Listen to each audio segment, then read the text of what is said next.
Anthony. Good morning, Dave. This is a different one for us, isn't it? It's a Saturday Oh, I'm so morning. excited. I'm so So, excited. This is we reaching out to Boise, Idaho. The the famous Mr. Cooper Marsh is going to be with us. How's that? yeah, yeah, that's very cool. And who is Cooper Marsh, Dave? Yeah, he's pretty eminent in the CrossFit space, and I think a lot of our viewers are going to be super interested to hear what he's got to say. He's been in the CrossFit space for a long time, um, and I'm sure he's going to have a lot of pearls of wisdom, especially for up and coming athletes, of Yes, which there are many in Australia. yes, exactly. If you've been to All right, if you've been to the should we bring go him ahead, sorry, on? let's bring him on. Let's waste no time. You bring him on. Here he is. Good morning, Cooper, or good evening for you. Good afternoon, I guess. Yeah, Good but good afternoon. morning to you guys. Yeah, thanks so much for jumping on. Bloody Thanks. Friday afternoon, Boise, Idaho. Have you had a big day? Today's been a good day. Yeah, it's been a big week. It's busy times around here. We're obviously in the swing of things. Quarterfinals wrapped up, semifinals coming up. Amongst other things with the WFP season, and we also just around here in Boise, Idaho, we launched a little run club, and Okay. we were out running on the trails this morning. So it's been a good start to Friday. Running just Excellent. with the local Gen Pop or your athletes? Or Gen Pop, yeah, for all of us that need to stay fit that aren't elite level CrossFit athletes. cool. Oh, you didn't make the quarterfinals this year, Cooper? Or you did Yeah, make the quarterfinals? I did make the quarterfinals. I have made the quarterfinals every year that they've existed. I do not participate in them because I'm all set. I bow out at that point. So Yeah. you just get your little certificate that you got invited and move Right. on. I get my level, whatever it is, level 9 or something like that, level 8, and move on. But how can you not? Like, you get that invite and you go, it's just 3 workouts, or what was it this year? Four It was 3 workouts, wasn't it? No, 4. workouts. Yeah. 4 workouts. Four Yeah. It's like it just tempts you, and then semifinals as well. I made the semifinals as well, and I don't want to do it, but I know that when I get that email saying register, I'll have to do it. I'll have to do that weekend. It's horrible, but I'll I have like to do it. I like it. I mean, to be fair, I don't do as many of the higher level movements anymore. I mean, I've been doing CrossFit for 15 years at this point. And yeah, we used to train so much, man. Like we trained so much. And honestly, it was like some of the my fondest memories and the greatest times were just in the walls of an affiliate, just banging away for 3-4 hours a day. And yeah, we used to compete, and I always wanted to go to regionals on a team because I wasn't strong enough. I was never strong, but I was always quite good gymnastically and very good aerobically. And so I always wanted to do that, and so I was always training to try to potentially put that together, and then never actually put a team together. But so I still have some of that lingering fitness, but then when you combine like high-speed chest to bar or bar muscle ups or whatever, it just probably wouldn't be the smartest thing for me to let my ego drag me through those things, because I'm inherently you're not prepared to scale back. You don't want to modify. No, it's like it's not really who I am. Like I get pretty competitive. I mean, you can ask. Yeah, it must be hard, like for the elite athletes when they drop into the 35, 40 division. Like it's surprising me that so many athletes don't do the masters, but then you can see that they've been highly competitive their whole life. They don't want to be anything other than on the main stage. Yeah. I think there's a balance of that, and I think it's just a balance of probably some burnout too. I mean, I think for some of those people, right, especially in this day and age with CrossFit, it's so professionalized, and the margins are so fine that you like, it's not sustainable, truly, right? Like it's just not like, and that's kind of like, and this could be a bigger tangent, but it's one of my gripes with the public's perception of CrossFit is that it's dangerous, right? It's not it's the sport is so much different than the actual methodology of like Oh, health. God, yeah. That's right. And so I'm sure you guys have covered that a lot, and you've covered that a ton as a doctor. But yeah, just it's not sustainable, I think, to just move at warp speed, deadlifting ridiculous loads and consistently doing these intense motions. And so I think for some of them, when they get up there in age, right, they're like, yeah, my body's good. I'm going to take a step back here, and then slowly they find themselves around a gym again, but in a much reduced capacity. Yeah. Well, tell us a little bit about you, where you're from, and your origin story, and this is the Boise, Idaho, on the map, right here on the west coast, on the west side, snuggled between Montana and Washington State. Is that how you sort of say it? Yeah. So I am in the Pacific Northwest, is what they call it, right? I'm in Boise, Idaho. My wife and I live here, and we've been here for about a little over 2 years. I am from New England originally. So if you see in that second picture there, and you work your way east. Down here. Yep. So go up a little bit. I am from Massachusetts. It's the ones that got the little tail that dips into the ocean. So just to the right. This one here. No. Go to your down here. To the right. Yeah. So right around there. If you worked up a little bit more up the coast. So I'm from that area. So that's where I was born and raised. It's where I started doing CrossFit. First went into an affiliate. Used to coach. And what age was that? How old were you then, roughly? 15 years ago. So you're. Yeah, so I was, obviously from birth to 25 probably I lived there. And, I walked into a CrossFit gym while I was at a university. So around 19 years old or something like that. I mean, I played with some of the workouts before I ever went to an affiliate because one of my best friends did it for a long time, even before that. So he had exposed me to it. But I lived there. I used to teach 8th grade math when I left university for 2 years. So you did education at uni, did you? Or did you studied to be a teacher? Yeah, a little bit. Yep. So I have a degree in that, and then I have a degree in economics as well. Wow. And don't ask me anything about economics. That was just a means to an end. So yeah, I played sports, through high school, and played soccer in junior college, and then were you very good at sport? Were you sort of ever thinking, I'm going to turn pro, or I'm going to be my life is going to be centered around sports? Or I mean, in my mind, I think I thought that. In reality, it wasn't even close. And so, but I do think that sport, especially as I was in junior college, kind of really taught me the essence of hard work, right?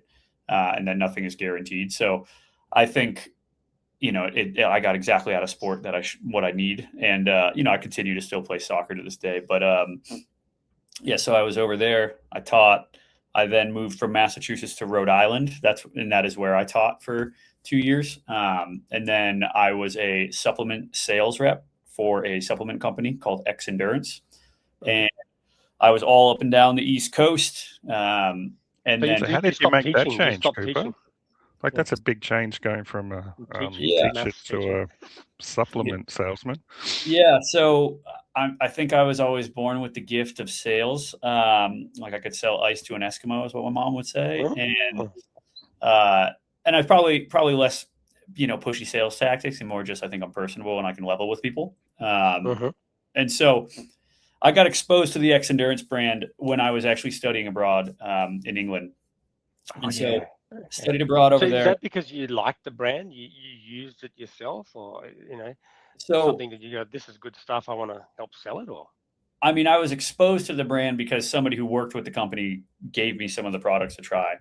And then I liked it personally. It was like, oh, this is really cool.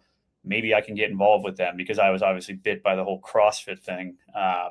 I was like, I had just got my L1. I'm like, I'm about to graduate university. When I get home, I need to figure out a job, whatever.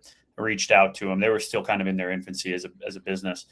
And they were like, hey, we're not ready yet. So I was like, okay, cool. I'll go do the teaching thing. I was doing that for a year. They circled back and they were like, hey, we want you to, be our East Coast sales rep. And so I was like, all right, I'm in the middle of a school year. I'll finish up the school year. So I finished up my commitment to them.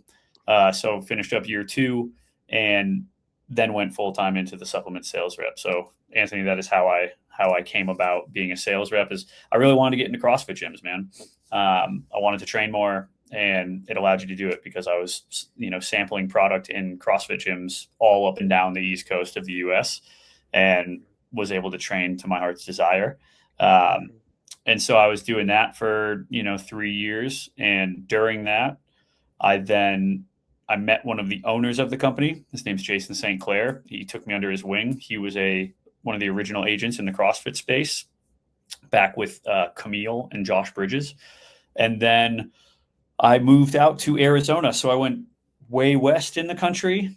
I lived there for 5 years. I grew the agency. We expanded it into other sports. We added a marketing arm to it. Did you take on a stakehold in X Endurance as then, or did you become sort of like a nope? So I left just employee. Just employee. Yep. So then I left X Endurance, and when I moved to Arizona, I built up the agency. So then I went full time into lab management, and I grew it to what it is or was at the time. And then I orchestrated kind of a merge with my business partner, Daniel Robbins. And then that is how I left Arizona, and I went north to be near him in Boise, Idaho. So that is how I got to where I am now. So what was the step between the supplement sales and the agent? Like, how do you make that transition? Yeah, good question. So Jason, who is one of the owners of X Endurance, he also was an agent. So Jason is the one who was representing. He worked with baseball athletes, right? He actually did their contract deals with teams.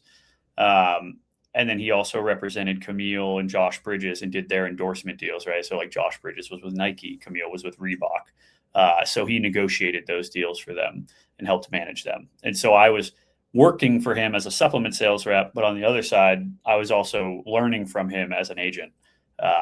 And then I was able to essentially depart the supplement sales side and just go full time into the agency side under him.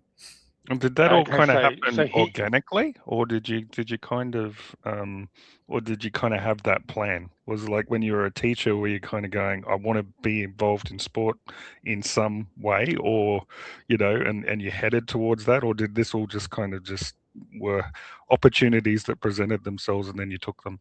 Yeah, so I think it's funny. As a kid, I always had said I wanted to be a sports agent or I wanted to own a marketing agency, and I had no idea what that entailed. I just said that a couple times. And then, you fast forward and it's like, oh, I've actually got both.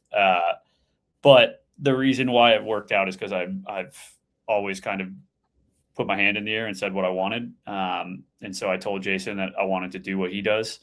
And he was receptive to it because I always liked how he handled himself. He was a family guy. He put his family first. He was well respected, and just the way he walked around a room, right, and the way he was respected and navigated things and treated others, I was like I was very attracted to that. And so I just gravitated towards what he was doing. And then, something I'd always kind of wanted to do. I just thought that I had to go get a law degree to do it, and I was not a big fan of school. So I was like, that's not going to happen. Lo and behold, you didn't need that. So, off I went. So was it, did you watch Jerry Maguire or something to want to becoming a sports agent? Like how did show me the money, huh? Yeah. No, I just think I think I wanted to be involved in sport. And I was like, well, what do I know how to do? I know how to talk to people, and I like negotiating. It's fun. Mm-hmm. And marketing, it's almost the same thing, isn't it? If you're a good, they're synonymous. If you're a good agent, that's the point. You're trying to market this person. You're a sales rep. You're a sales rep for a person's personal brand, right? So yes, yeah. And I think it comes kind of naturally. Just thinking of like situations, ways, opportunities, and taking them, and to be able to help bolster somebody's image, in like a public eye. So it's kind of a fun part of it, right? I get to lean kind of on like a creative kind of goofy side, or maybe it's a little bit more like sexy sizzle hype side, right? Like just being able to have some input on some of those things is fun when you're trying to kind of like craft an image that you want to, portray out into the world. Mm-hmm. So did you start lab management or did Jason start it? Jason started lab management. Yeah. Right. Okay. So he started that in addition to his supplement. Yep. And then you joined up as a stakeholder in lab management thereafter. Yep. So how many people are involved in lab management now? Like, is it just you and him still, or? So when I joined Jason, it was just Jason and I, right? And Jason was doing X endurance, and then he was a firefighter. The dude stays busy. And so when I moved to Arizona, I started to grow it into, a handful of different sports, right? We went into golf. We started doing some work in baseball. We added some Olympians. I heard you had a monster truck driver. We had a monster truck driver at one point. That was my first client, Cynthia Gauthier. Oh, right. Okay. Yeah. So wow. Grew it up. And then, there's probably 4 or 5. I don't know. There's probably like 10 people on the team. Okay. So 10 like staff or actual owners? Staff, yeah. Owners. Yeah. Wow. So did you see like a hole in the market for like the CrossFit athletes, and that's why you kind of focused on them? Like, how did you? Because so I think Jason saw that hole. I think he saw that in baseball there was a lot of money being left on the table when it comes to just marketing and endorsement deals, because baseball players they make so much money on their contracts, their club contracts, right? If they get a good one, that they were just happy to receive free things and be thought of. And so, Jason, I think, had always pitched it to his baseball agency, like, hey, we should be doing more on the marketing representation side of things, like trying to get these guys involved in things that will bolster their image, especially as social media came around at the same time. And they didn't take him up on it. So then he saw that, all right, well, I think he actually had met Camille and saw that she had a buzzing kind of brand and it was slowly growing, and Instagram had just come out, and, he realized, well, eyeballs is, you can equate that to money. Right. And so he saw that kind of gap, and then we started to fill it. And so, yeah, I mean, we have an awesome client roster that you can see here. And, we help these people plug that gap so that they're able to train full time and chase the dream of, being the best. Wow. Yeah, it's pretty crazy. awesome. It's like, it's the who's who of CrossFit on here. It absolutely is. So do they approach you now? Like, or are you still looking for clients, or do you have enough kind of clout in the market for like agent or basically athletes coming to you, or is it the other way around? It goes both ways. They'll definitely come to us sometimes, which is, very flattering. And then, obviously there's other people that do what we do. So, we've sometimes got to compete and go out and recruit people, right? In which case, maybe we're talking to, the same athlete that another agency is talking to, and we're trying to land them. But, there's a lot of times where people will come to us and it might not be the right fit, or we might not have the, time to be able to dedicate to them, to be able to give them the service that we've, kind of been known to give. And if that's the case, then we'll probably say no. And then I'll recommend them to another agency that I think might be a good fit for them, which I have like 1 or 2 that I'm a fan of. So I'll just make that introduction, and hopefully it works out for them. Yeah. Okay. So, because like, what does it look like? What kind of services do you end up kind of providing for these guys? Because I see your Instagram, and I have to take my hat off to you, because you've got so many, like every time you're doing something, there's always positive comments from obviously your clients, who seem more like your friends by the way that they interact. Like even with your wedding, you had a lot of them come there. So I mean, that's a tribute to you that you've created those kind of relationships. Yeah, I think we've done a good job at Lab with, treating our clients like family. Obviously, there's a business component to it, which we don't shy away from. But at the end of the day, our first rule is we don't work with a-holes, and so we like all of our clients. They're awesome people, so we like to hang out with them, and it's fun. They all, I think, at their core, they're amazing people, and then on top of that, they're very, very talented. So it makes it easy to be friendly with them. and want them around and involved in big life events like a wedding or whatever. But as far as services go, like, like we negotiate we negotiate deals with brands. We go out and find partnership dollars for them, and then we help manage those relationships. Like that's what you do, like at the core, and that's the most like kind of watered down basic way to say it. But beyond that, it's like we show up at events and we support, right? And we run around and do errands for them to help them compete their best and not be stressed out. We honestly are like a shoulder to cry on. And, I'm sitting there on the phone with people when they break up with a girlfriend or a boyfriend or whatever, right? Or, they're making a big move and they don't know where to go, or they need help proving their income so that they can get, qualified for a mortgage to buy a house, or, if maybe I'm, It's probably even more important in the CrossFit space because compared to other sports, the prize money per se is not massive. We can sort of see that, in the checks that are handed out to the CrossFit Games champion. It's still a lot of money, but like if you compare that to tennis or golf or, probably snooker,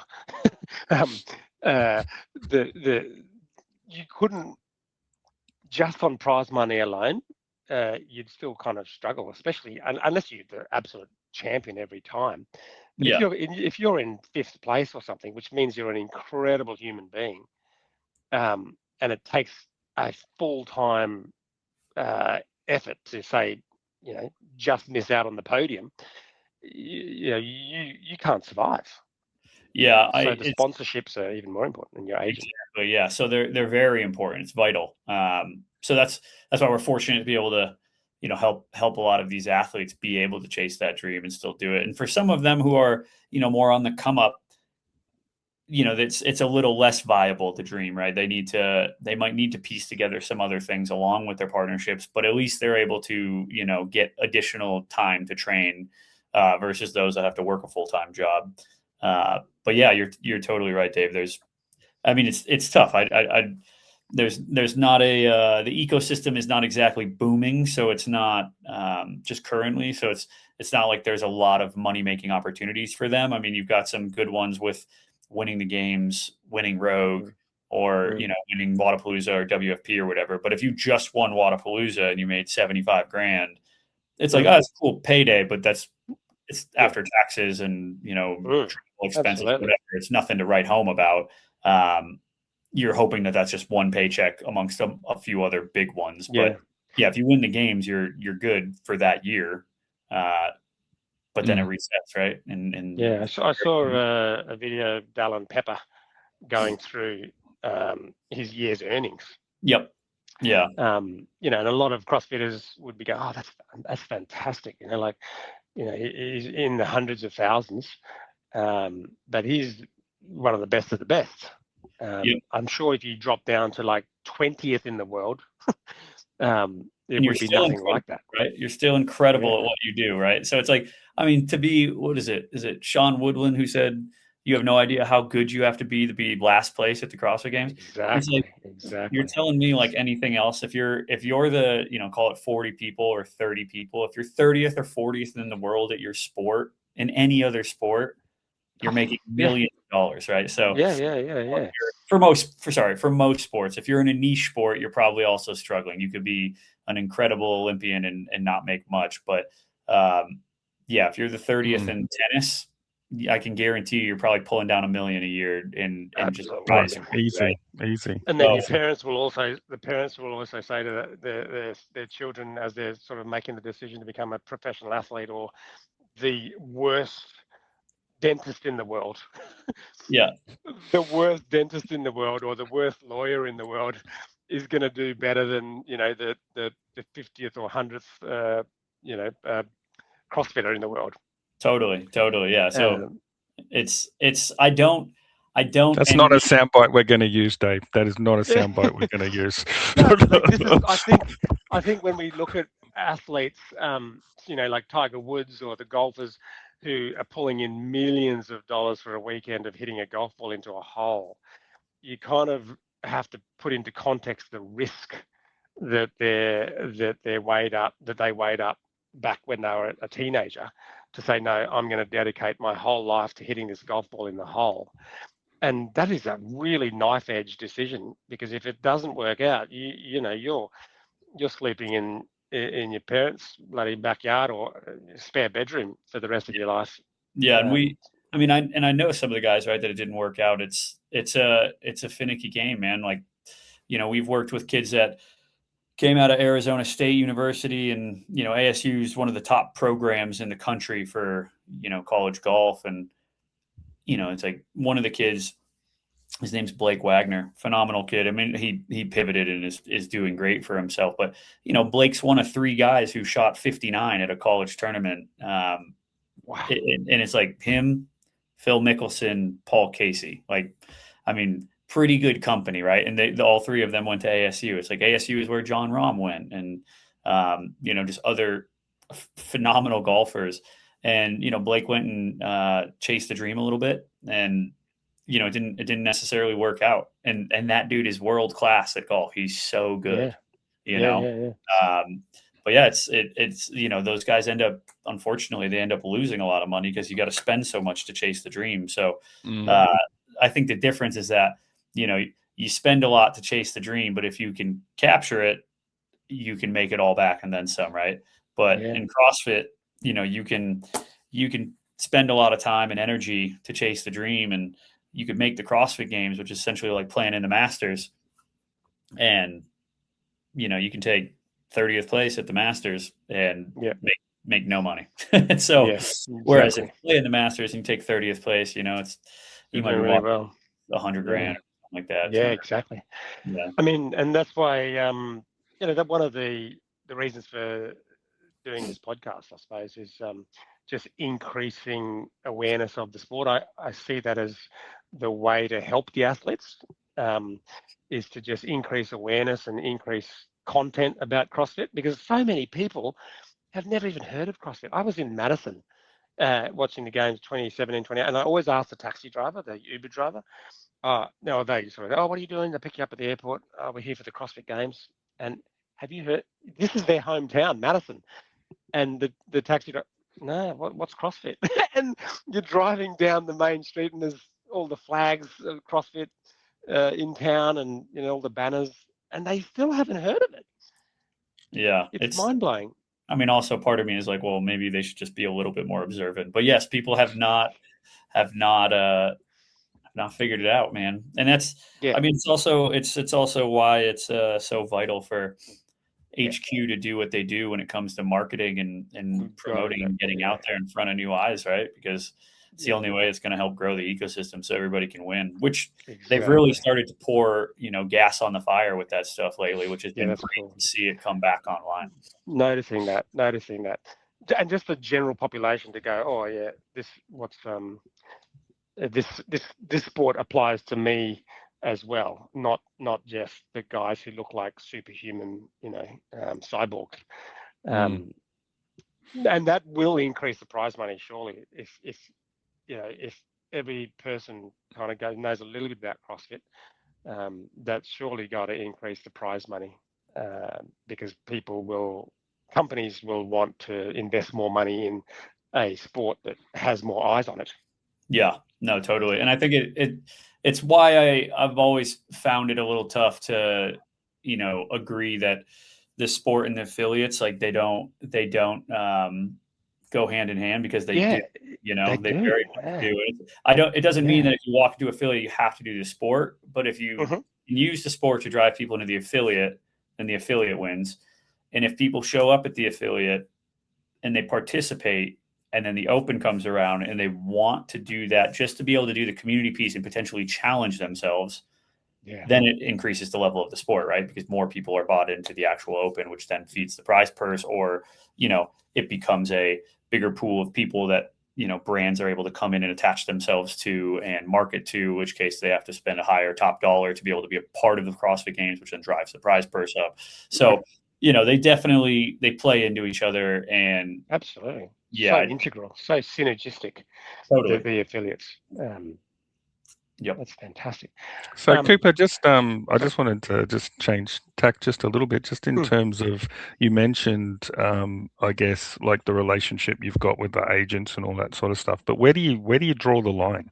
Because obviously if they're calling you about broken relationships, and that could happen at any time of the day, right? So how do you balance that with your family life? Oh, that's a good question. Big A coming in hot. Well, I've got a wife, and my first priority is her.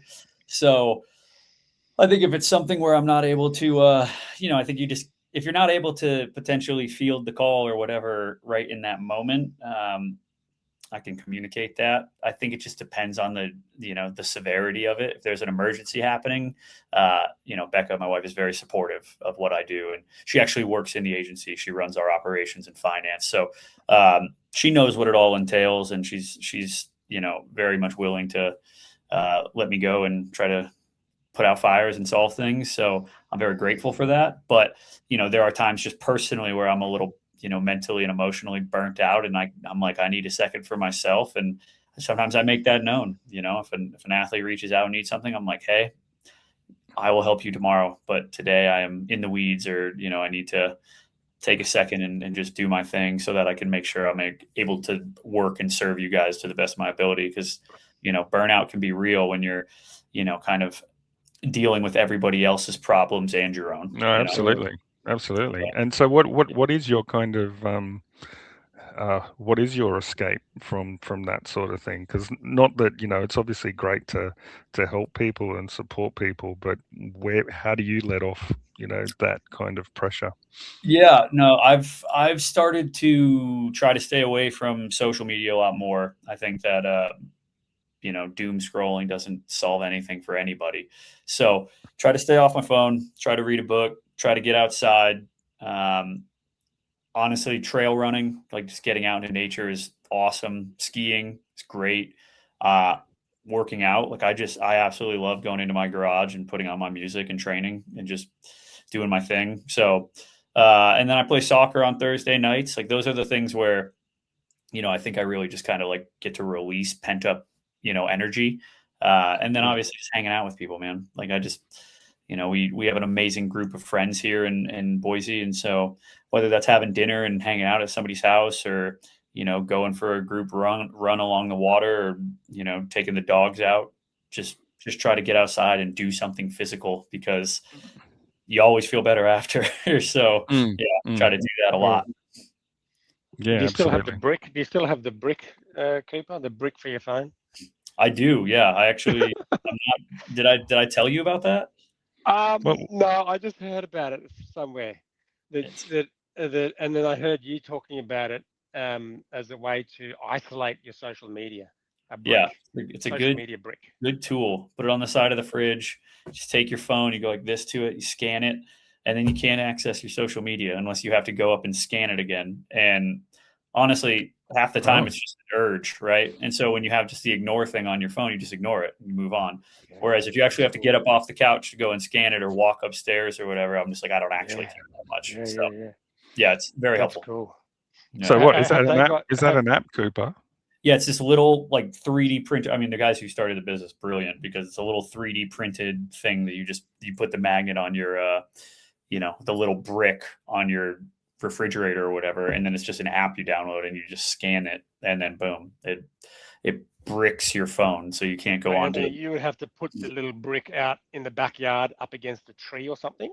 You scan it, and then you go back into your house, and if it's 7 p.m. at night, you can't watch social media unless you go into the backyard and unbrick your phone. And you probably won't. I have to go and play with the snakes to go and get my phone. So I'm not going to do that. You got to deal with a brown snake. You better really want to check Instagram if you're willing to get bit. Yeah, but like that's almost like you could get athletes to be sponsors for that. No, for sure. So many. So it's funny. I know the woman over there who she was at a different company. It's a good reminder. I'm going to actually touch base with her after, and I'm going to make a note of that. This is how my brain works. So yeah, she just went there as their new influencer manager, and so yeah. Well, maybe a neurosurgeon could be a sponsor Cooper, and then you'd have another category on lab management, neurosurgeon. There we go. Sponsoring mental health and and having a brick sponsor. There we go. I like it. Mental health, and we'll give you back surgery if you need it after. Yeah. I'm like, how are you helping with mental health, Dave? Like, I didn't know you had that skill. That's my job. Like, part of my job is, it's not just holding the scalpel. It's getting people to be healthier holistically. Okay. Yes. Because yes. Yeah. But it's quite an irony that we're talking about this, because part of your athlete sort of mission is to be much more active on social media. Completely. Yeah. Don't get me wrong. Irony. It's not lost on me. I just think that with anything that's, an indulgence, practicing some caution and discipline right around it is worthwhile, right? Like, everything's good in doses. And so it's one of those things where social media can be a great thing, man. If you're isolated and it allows you to connect with friends. I mean, like, we're able to connect over social media across the other side of the world, right? Because we met, and it was, you exchange profiles and off you go. So it can be a very powerful and amazing tool, but it can also be completely abused. Like, having a glass of whiskey is great. Having 6 glasses of whiskey is not great. And so I think, with anything, you got to practice moderation, right? And I just try to tell the athletes that too, because they have obligation to kind of share about what they're doing, because people are inspired by it, right? And they want to follow along, but they also have obligation to make posting deliverables for their companies so that they get the eyeballs that they're investing money into, right? And after that, if you're just using it to compare yourself to other athletes and make yourself feel miserable, then you need to get off Instagram, right? And so that's where I think that there's a very much a benefit to being able to have that self-control. And if you don't, put parameters in place to force the self-control. It's almost like it needs to be compartmentalized, doesn't it? Compartmentalized. Like you said, you can go crazy with your type A personalities for in the daytime, and you come home and you got your home life. And, totally. I think you've got to recognize that social media for a lot of those athletes is a tool, right? It's a business tool, and you need to look at it as such. But then I understand also on the flip side of that, right? Some of them are 25-year-old, adult beings, and this is how they're chasing after girls, or flirting, or joking with their friends, whatever. Like, they're just normal people too, But I do think that they need to recognize that, because it's a business tool and they have to inherently use it probably more than others, and they have an excuse to be on it, don't abuse it, right? Because then it's a slippery slope. Yeah. I think there's a difference too, like in using social media and being a creator versus a consumer. Like, I love social media, but I don't actually consume much social media. I'm more creating educational videos, and we use social media to promote our business. I want to be creating the content and uploading it, but I don't want to watch too much content. Totally. Like what we're doing now, we're creating social media. This is content creation. I think that's very healthy, as opposed to just sitting there, as you said before, just scrolling and watching everyone else's stuff. Yep. Yeah. I'd rather be the drug dealer than the druggie. It's a joke. That's a great analogy. So with the are you finding that do you teach the athletes how to create content? Like, how do you what apps to use to create videos and kind of make it exciting, or do you get involved in that, or do you just leave them to their own devices? I've gotten involved in some things around that. Sometimes I can create with or help with the ideation of a thing, but for the most part, I mean, man, it's kind of similar to when you somehow hand a 4-year-old an iPad and they know how to navigate it just because, which is a scary thing, but it's just real. I mean, once again, a lot of these athletes are younger than I am, and I know how to do all this stuff. And if I don't, I can figure it out because it's all pretty intuitive. They all know how to do it. They just know. Yeah. And if they're not good at it, they find help. for some of them, they're super, super lucky, like Jason Hopper or Dallin Pepper. They've got, their wives that are great at it. So Corinne will help Dallin, or Grace Ann will help Jason. And some of the stuff is their ideas. They're just like, hey, I've filmed the bit. Can you please edit it and make it funny? And so, the wives will take care of it. Or if it's like Justin Medeiros, he has a content guy, Dallas, and Dallas, handles all the stuff. And so it just allows Justin to focus on training and then, getting the content done that he needs to do. But Dallas is actually the one who, shoots, edits, uploads, makes all that happen, which is, very, very helpful. But then on the flip side, right, like you've got Danielle, she's kind of a one woman show. She just films, edits, whatever. And it comes across as her, and people love that, right? Because it's so obvious. She's very raw. Like what you see is what you get with her content. Like she's not editing it. It's just like, this is how I'm feeling today. And she goes out. Yeah. So, What if they do something that you kind of go, I don't think that's a good idea. Take it down or something like that. Like, does that ever happen where you think that's not good for your image? Yep. Yeah. They might put something. I mean, sometimes it's not so much about like their image. They put something out that makes them look stupid. I mean, that has happened, and I'll just be like, hey, you look stupid here, and you should take it down. But do you just flick off it? Do you just fire off a text message, or do you ring them up? Yeah, it just depends, right? Like I mean, I'm pretty honest with my athletes. Like it's you're not paying me to be a yes man, right? You're paying me to help guide the ship and, get you paid and get you to be able to focus on what matters. So if you're stirring the pot up for yourself, I'm going to let you know. Because oftentimes, like, I'm the one who's going to hear about it too, right? Because I am that middleman. So, I just tell them, hey, this is stupid. You look dumb. Don't do this. Right. And maybe I'll tell them why, right? And so for the most part, most of them are receptive. Sometimes I get a little pushback, but I'm like, all right, fine, your call. At the end of the day, it's like, I'm just here to help you. So if you disagree, that's okay. But if there's ramifications for it, I'll let you know. And then you're going to have to sit and deal with that. So I think for some of those things, though, where I tell them to take things down is more when things slip through the cracks, and, maybe they're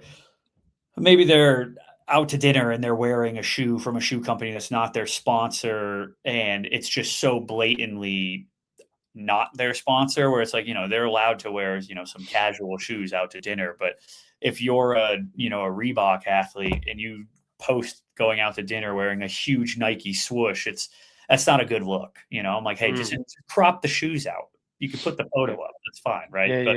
Let's be a little smarter, so it's just little things like that where I can sometimes, or, maybe their laundry's low and they're wearing Lululemon leggings and they're supposed to be wearing Noble.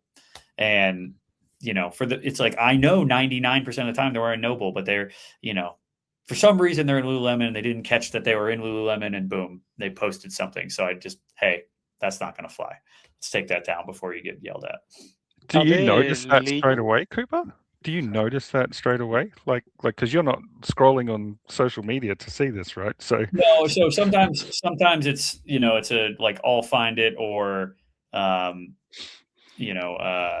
Daniel will find it, or Becca will find it, and I'll flag it. But I mean, if I see something, like, I can tell very quickly if it's on or off, right? I mean, I even saw something from a different athlete that wasn't even mine. I was like, oh, she's wearing a Lululemon legging. She's a tier athlete. That's not going to fly. And, I noticed that right away. And sure as shit, 15 minutes later, the post was taken down. Are there legal requirements? Like, when you sign the contract, are there legal sort of ramifications with sponsors and also with you guys as their managers? Because you've got a vested interest in their behavior.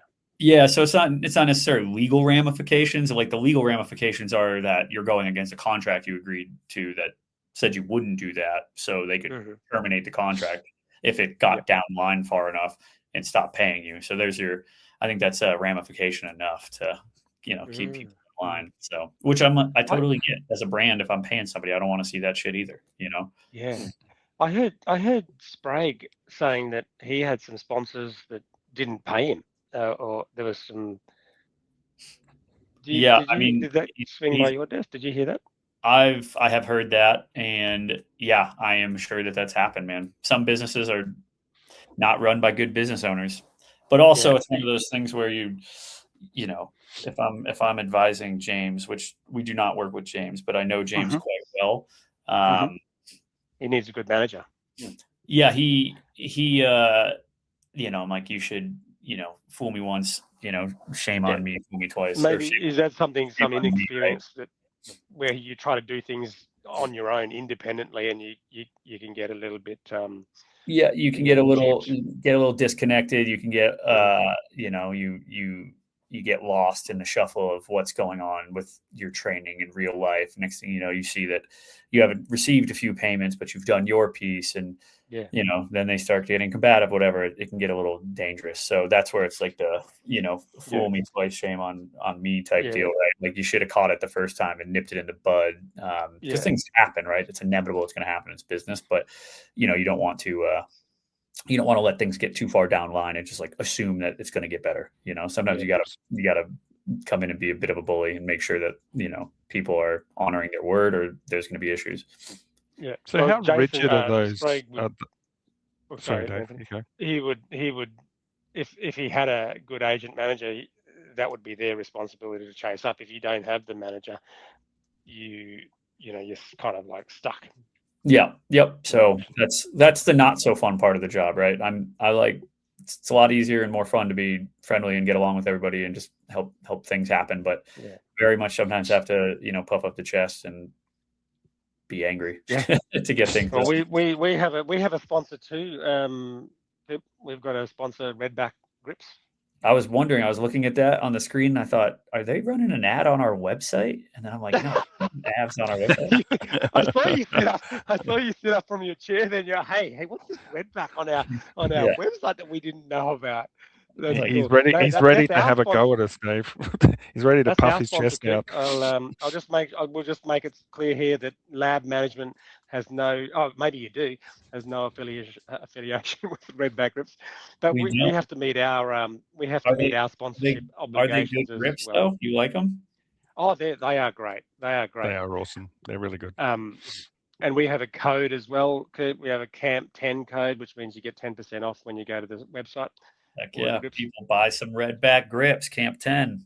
Yeah. I mean, and look, I'm honest, I'm not saying they're better than any other grip. Like, I'm not saying they're better than the Frogs, but like, if you look at the price, the Frogs are almost twice as expensive. Damn. Yeah, people are so finicky about grips. It's actually one of the categories I try to stay away from for athlete sponsorships because,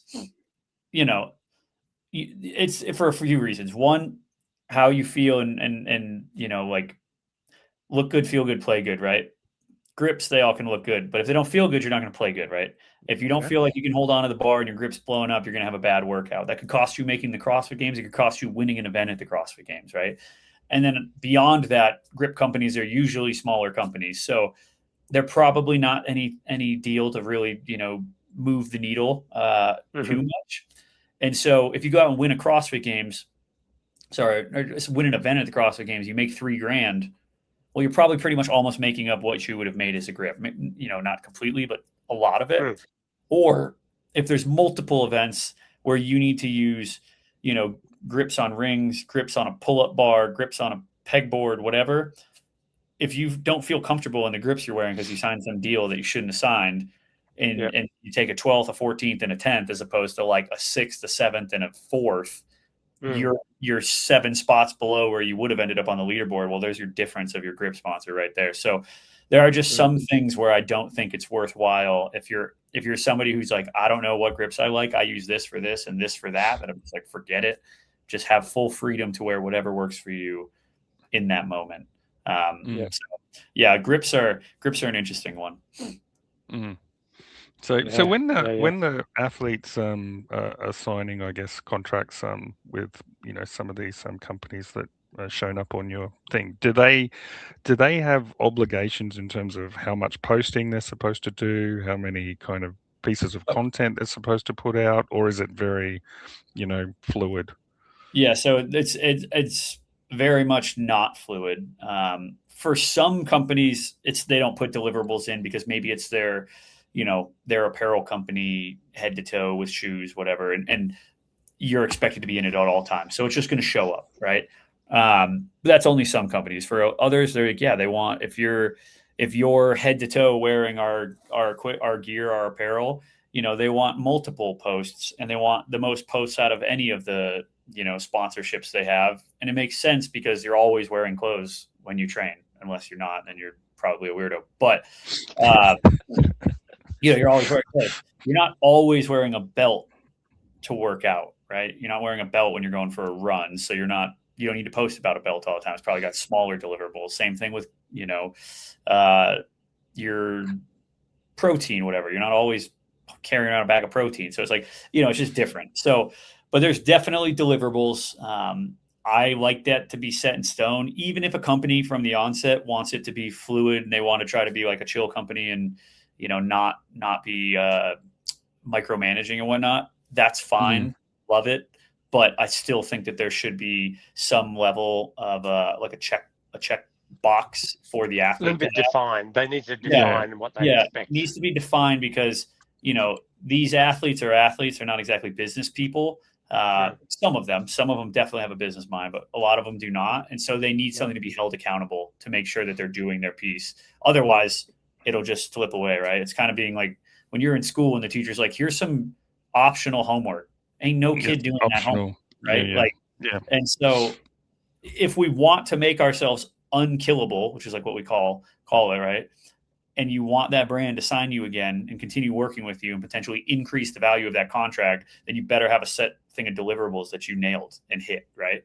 Otherwise, when you come back around and they were trying to be chill about it, well, they're going to be like, well, we saw zero value and it didn't really move the needle at all. And they weren't really that engaged in the brand. We're just going to go ahead and cut them. So then they're killable.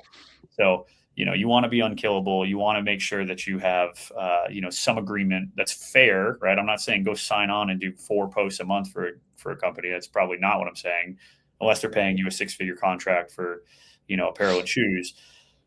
I'm like, come up with whatever's fair for you that you can do and is sustainable, and then make sure you do it, and then try to go above and beyond that.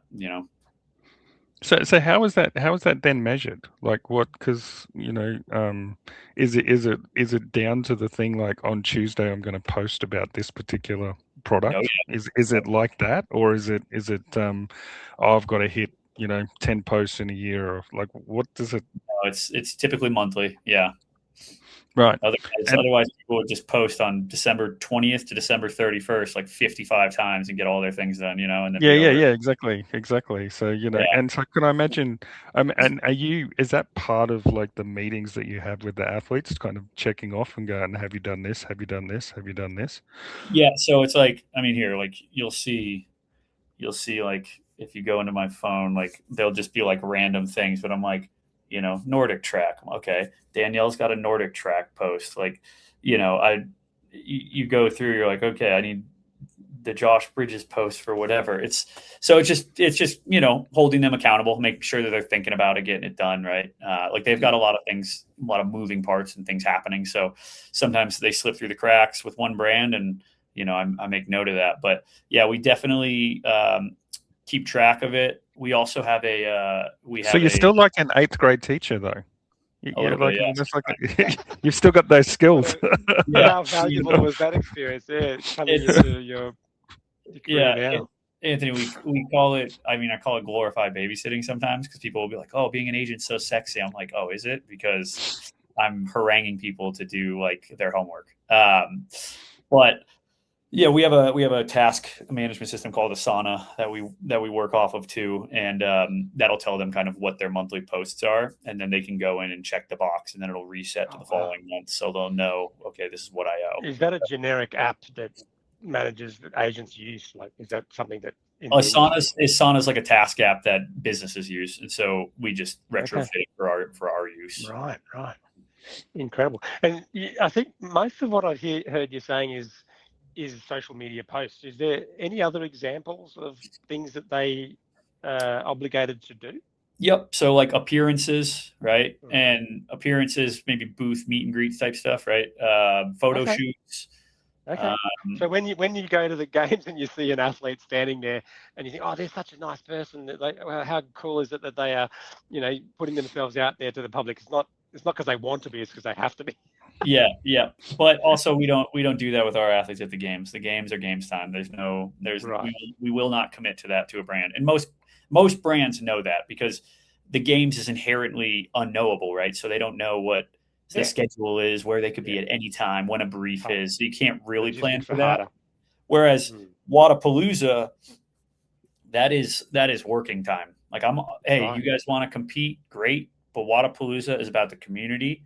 It's about showing up for your fans. So first and foremost, to me personally, and most of the athletes agree, or they just understand. They know that they're in for a big week of, energy output and, chopping it up and small talk and whatever, because they're going to be, we have a full master schedule that Daniel will make ahead of like an event like that. And, it'll be all the athletes, then it'll be all their, different meet and greets and obligations, photo shoots, whatever it is they have to do, workouts they need to lead, things like that. And it's chaotic. Like those guys. Do they like that? Do the athletes like that? Are there some athletes that hate it? I don't think anybody hates it. I think some athletes like it more than others because they can, it depends on if you're extroverted or introverted, but they all very much understand the need for it. And I think they all understand that these are their fans that are meeting them. These are their followers. These are the people that allow them to be able to do what they do. And they're actually quite grateful for it. I just think we try to do our best job to make it as enjoyable as possible. So, scheduling enough time in between meet and greets so I know that they can go get food, right? I know that they can decompress for 30 minutes and just sit in silence before they have to go and smile at, for an hour straight and shake hands and take photos, right? So we just try to make their life a little easier that way, as opposed to saying, hey, you have a 2 to 3, a 3 to 4, and a 4 to 5. Like, nobody wants to do that. I mean, that'd be like going into 50 surgeries and you don't get to take a single minute to just like have a snack and pee. Otherwise, you'd be miserable. Yeah, absolutely. So, it's your Friday. It's your Friday, Dave. Because like I'm sure the shine would come off after a while. Like, but you see tennis players signing the little tennis balls on the side when they're finished, and the athletes high-fiving as many people as they can. I mean, I think in the beginning that would be such a exciting experience, because oh wow, these people want a selfie with me, they want a photo, they want my autograph, they want me to sign their T-shirt, but obviously as time goes on, the shine and the excitement of that would maybe diminish. Yeah, I mean, I think it naturally would, just as energy levels fade, but I see them when they're at it, and a lot of them, I mean, honestly, all of them do such a good job of really biting down and trying to make it feel like an awesome experience, because, obviously for them, they're just one person, and it's like, oh, this is, handshake number 75 and photo number 75. But for that person, right, this is handshake 1 and photo 1. And this is an absolutely massive moment for them. Yeah. And they really, really do a good job of trying to take their time. Honestly, they're better about it than I am at times. There's been times where I'm, I tried to shoo people along and Danielle's waved me off. Like, I'm talking to this person here, and I'm going to spend the 30 seconds with them so that they get a good experience. And I'm trying to work through a 400 person line. And I'm just like, okay, well, hey, this hour meet and greet is like, the math isn't mathing, right? We're going to make it line. And she's like, well, then we go for 2. It's fine. So I'm like, shit. All right, girl, let's do it. So that type of stuff happens, honestly, often. And I've learned to just kind of roll with it. Like, all right, well, as long as we got nowhere to be, let's take that's when you've got the box of Danielle's socks or something like that, and just go hand out to the 400 people in the line. Throwing them out there, yeah. But it's like they do a great job. It's the same thing with the Boys Interrupted crew with like Justin and Jason and Dallin, and they take their sweet time and talk to people, and it's I mean, people, you see them up there and they're trembling and shaking and all excited, and it's just badass, right? Because they look up to those guys, and to take the time, man. There And are heroes. it's probably more sports important in the and women. CrossFit space that there is that association with fans more so than, you know, a basketballer and all that sort of stuff, because, you know, they're already kind of sponsored millions and millions of dollars before they even have fans, and then that just kind of comes and they probably take it, you know, for granted. Whereas I think in the CrossFit space, as you just said, it's the fans that are actually allowing them to do what they need to do or they want to do. Completely. So it's a very different gratefulness and appreciation going on there. Yep. So yeah, I agree. So what about their ranking? Cool. Like, if they drop below a certain, I mean, I don't think CrossFit has a ranking similar to the ATP or the PGA. If their performance drops off, are they at risk of losing sponsorship? Depends. I would say if they become irrelevant, that's one thing. But no, I think sometimes brands understand that there's down years, and you know, maybe people are on the back half of their career or whatever. But that's the beautiful thing about this. One of the good things about social media is, you know, if somebody gets older and slower, if they're still active and there's still a story to be told around them, then the brand can still utilize their platform and the eyeballs that are on them to be able to, you know, push their product forward. So that's on us to make sure we protect that and remind brands of how marketing works. So I think poor old Bailey Martin suffered that, because he's put a few posts up, like on his vlogs and stuff, where he's essentially said when he made it to the games and then he didn't do as well as he wanted in the games, the amount of sponsors he lost the next year. Like he had to he's in a whole process of rebuilding again. It can happen, but it's also tough, because I think for somebody of Bailey's position, where he's still trying to kind of break through, like he's obviously made the games, he's a phenomenal athlete, and the dude's really funny. He's still not at that top echelon, right, of like other Australians, like a Jay Crouch or a Ricky, right? And, you know, those guys are afforded the ability to kind of go up and down a little bit. Whereas I think if Bailey goes and then doesn't go, well, the brands that were sponsoring him were taking a chance on him, but they already sponsor, you know, a Jay or a Ricky or whatever. So they're like, well, we've already got this stud, so we're just good. We don't need to take another chance. Like, we gave you a crack, kind of worked out, kind of didn't. See you later. It's a tough position to be in. So CrossFit's one of those things where once you break through, you kind of need to stay through for a year or two to be able to then solidify yourself and then give yourself a little bit of wiggle room. Yeah, that makes sense. So would that be the most important thing for an athlete, is like performance, or is it you can create your image with something else, like? Well, back in the day, it used to be more of a, if you performed right and you made the CrossFit Games, you got into the marketing wheel of the CrossFit ecosystem and you got a following, right? And then you were able to monetize the following. So it was almost like a step process. Now, if you want to monetize the following without performance, then you better be a really good content creator and gather those people first. Then perform. So the best thing you can do, I think, is just enjoy training. And this is like a message that this is what I say to a lot of, you know, young kids or, you know, aspiring athletes who want to have an agent or want to do, you know, do this professionally. It's like, man, you need to just enjoy the process, because you're in for a long effing process. And, you know, you need to enjoy training, train your ass off, focus on competing and having fun there, and like let the results go do their thing, because, you know, you can focus all your time on the content piece, but if you're doing that, you're probably not training enough. Somebody's getting better than you. And so, you know, I'm like, kind of like, don't put the horse before the cart. I think, the cart before the horse. So I think you should just focus on the task at hand, which is to train and be competitive. Get there, do it, experience it, build off that experience. And then once you start to kind of break into those upper echelons, then you can play around a little bit more with the, you know, trying to get a following piece and then seeing if you can't monetize that, right? Yeah, whereas I guess you're seeing a lot of athletes now probably try and, do both at the same time. Like they're trying to get better, but, you can see all of the up and coming athletes and the amount of content that they're kind of putting out on Instagram. So I guess you're saying that focus firstly on your craft and then let the other stuff come.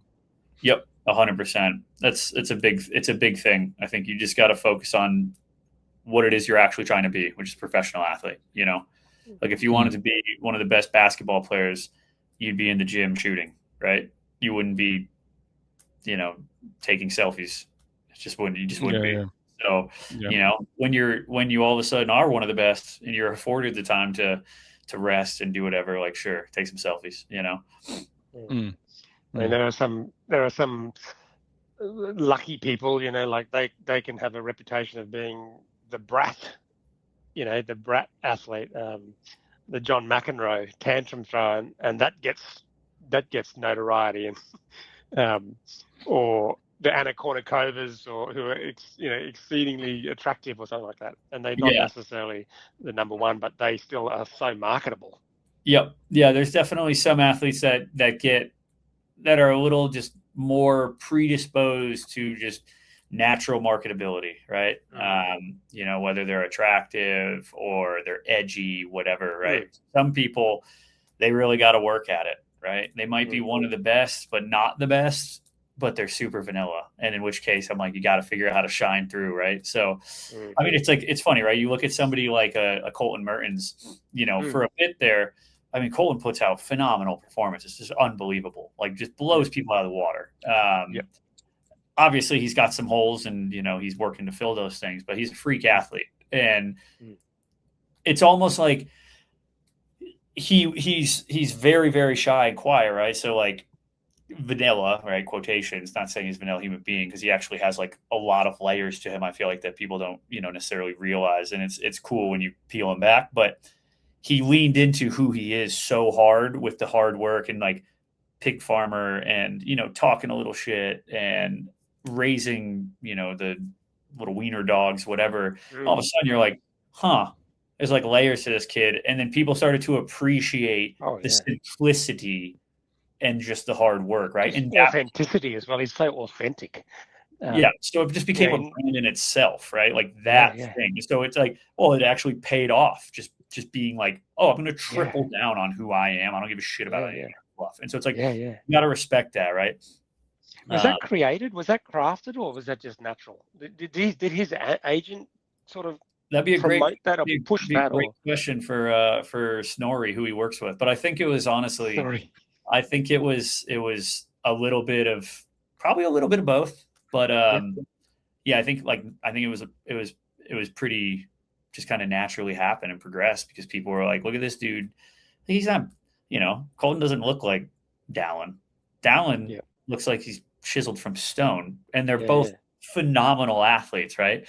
But, Dallin's obviously going to, dust everybody, Colton's going to dust everybody in a squat workout because he's made for it. Yeah. But dude still then somehow hangs on in a run. And you're like, okay, I got to respect that. Like, he doesn't let the limitations slow him down, which is like, I think a lot of people are inspired by that. And then it became a thing, So whereas, Dallin for a long time, because I've worked with Dallin since he was like 16 or 17, Dallin's a monster. He's got every tool at his disposal to win the games and win it multiple times. And, but he was shy and reserved, right? And he was funny to me, but he didn't say anything publicly, and he wasn't very captivating. And so he had to really kind of work on that and build his confidence so that he could say something and try to be funny. And I mean, shit, I remember back in the day, he'd be like, I'm thinking about saying this. Is this okay? Like, is this funny? And I'm like, yeah, dude, it really is. You're a funny dude. Wow. Go ahead and say this. And so now people start to see Dallin. He's built a lot more confidence being in the spotlight and doing his thing. And that's helped kind of build his brand and his following, right? And people love him for what he stands for and how he operates. So yeah, for some of these athletes, it's really easy for them, right? Like it's always come natural to, Justin Medeiros to be able to talk easily, or Danielle to be fiery and emotional and like just show who she is, that it's just natural for them, and people have instantly gravitated towards it. And so that's awesome. But for some others, they got to work at it a little bit, Yeah. And what does that work look like, Cooper? What is like? How do you do you put them on courses? Like, do you you need to create a course? You there just you go. There's an online course. You just force them out of their comfort zone. Just, hey, yeah, that funny thing you said to me internally, why don't you put it out there and see what happens, right? Like, I think a lot of people are, have a sense of humor more than you realize, right? Or they're not going to be so offended, right? Like, take a stab at it. Who cares?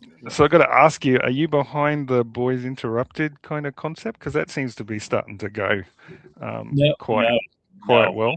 That is all those boys. Yeah. So Dallas runs the whole shebang there. And if they didn't have Dallas, they'd be lost. But that's all them. Is Dallas on this page here or? No, Dallas works with Justin directly. So he's like a media content dude who does his own thing. So, but yeah, he lives in Boise. Great human being. Yeah. But the fact that they've done that, like, it's just like you can just see that they're friends, and you've got that real kind of, I think that just gravitates a lot of like probably young males, into the sport because they want that mateship and all that sort of thing, and to see like these top athletes, friends and doing a podcast and giving each other shit, I think it's very entertaining. Yeah, no, it's super cool. I'm proud of those boys. They've done a great job with it, and I thought their quarterfinals thing was amazing. Just the viewership that they've gotten. I mean, they've grown tremendously, and I think like pound for pound, they're one of the top viewed channels now in the space. Wow. It's really cool. And yeah, they work at it, man. They work really hard. Dallas works really hard. It's fun. It's fun to watch. I'm not pulling strings or anything behind the scenes. That's all them. Yeah, that's pretty cool. And now the girls are doing it too. So, and I see that they're getting some traction as well. Alex. Yeah, it's funny.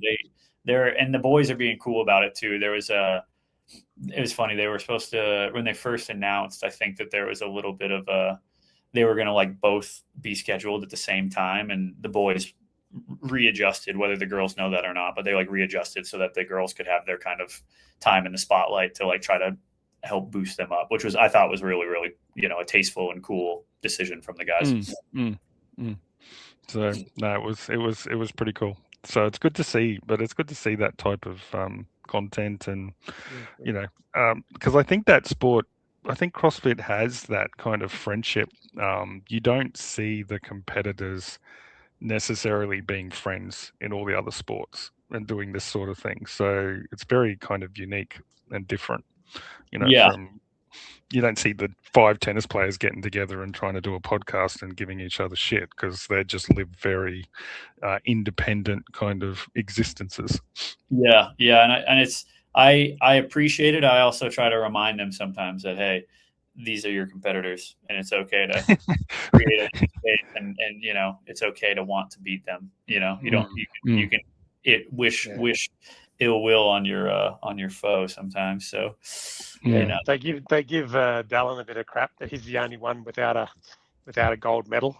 Yeah, that one hurts, because that hurts. You can see him just go, oh God. Yeah, I mean, to be honest, man, I'm like, it's just, the 2024 games, that was obviously like a tragedy, and that one, it's, people said they put an asterisk on it, and then it seems like they've removed that asterisk pretty quickly.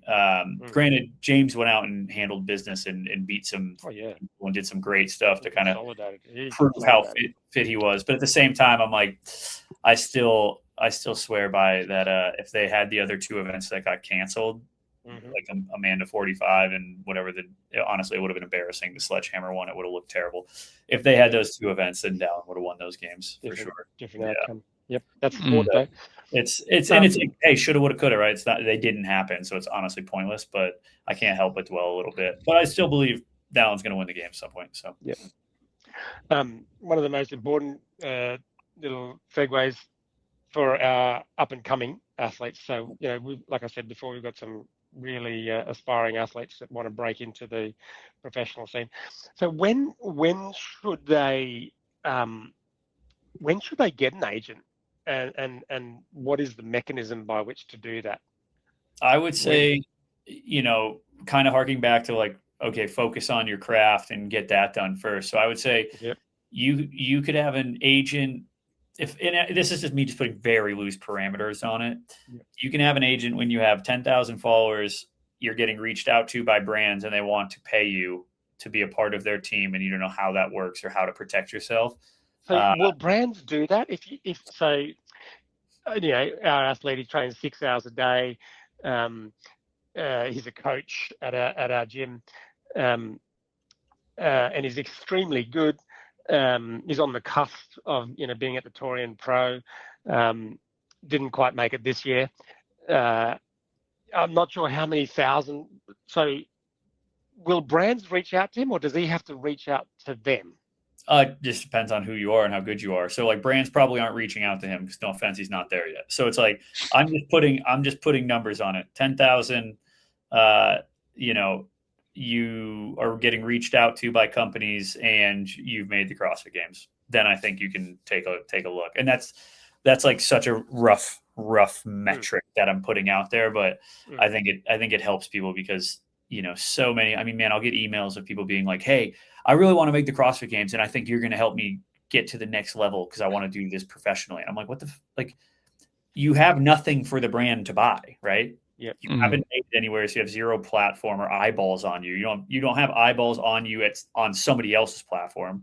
You don't have a platform of yourself, and you also don't even really know how to do the sport yet.